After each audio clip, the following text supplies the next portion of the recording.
Bonjour, bonjour à toutes, bonjour à tous. J'ai le plaisir d'être chez mon éditeur, les éditions Erol, où je viens de découvrir mon dernier livre, Le pouvoir du tapping. Alors, si vous me connaissez, vous savez que j'ai déjà édité l'EFT, un outil pour la vie. Cet exemplaire-là, ce livre-là, était plutôt consacré aux émotions de base.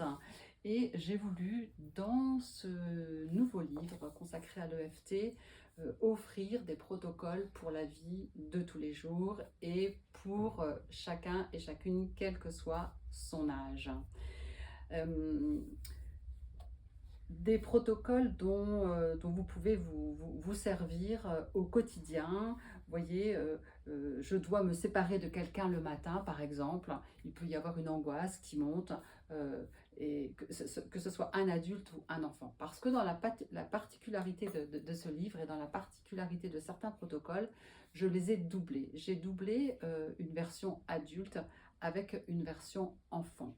Et bien évidemment, le vocabulaire n'est pas le même lorsque l'on s'adresse à un adulte que lorsque l'on donc parle à un enfant, mais lorsque l'on pratique ces protocoles en tant qu'adulte, on peut, et je vous invite à le faire, euh, verbaliser la phrase pour l'enfant, parce que le retour que j'en ai, c'est: ah, ça s'adresse à mon enfant intérieur.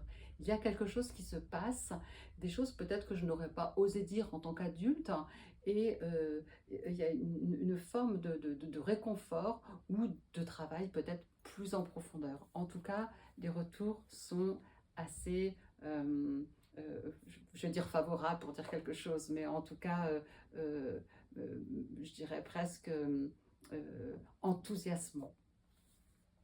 Alors, dans ce livre, vous voyez, si nous avons des protocoles pour les situations de tous les jours, que vous ayez un rendez-vous qui vous stresse parce que c'est un rendez-vous administratif, que ce soit des examens, des résultats d'examens médicaux, que ce soit euh, euh, une dispute avec un collègue. Enfin, on a vraiment des protocoles pour la vie de tous les jours. Et j'ai voulu, dans ce livre également, ne pas oublier les personnes qui sont vieillissantes, parce que la vieillesse ou l'avancée dans l'âge mûr, c'est aussi c'est une source d'angoisse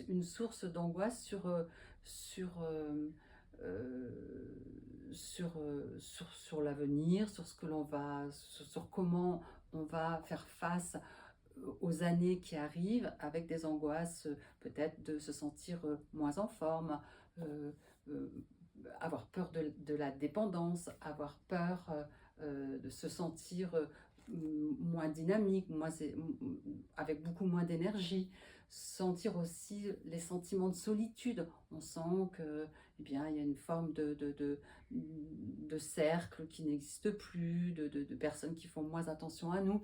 Et j'ai consacré le chapitre 10 justement à à, nos parents, nos grands-parents, qui peuvent vivre des choses en silence, parce que souvent ce sont des choses qui ne sont pas exprimées. C'est pour ça que je dis que ce livre, en fait, est à partager. Il est pour tous les âges et il est pour tous.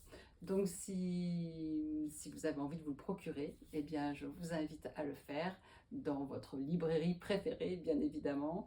Et je vous souhaite de belles libérations.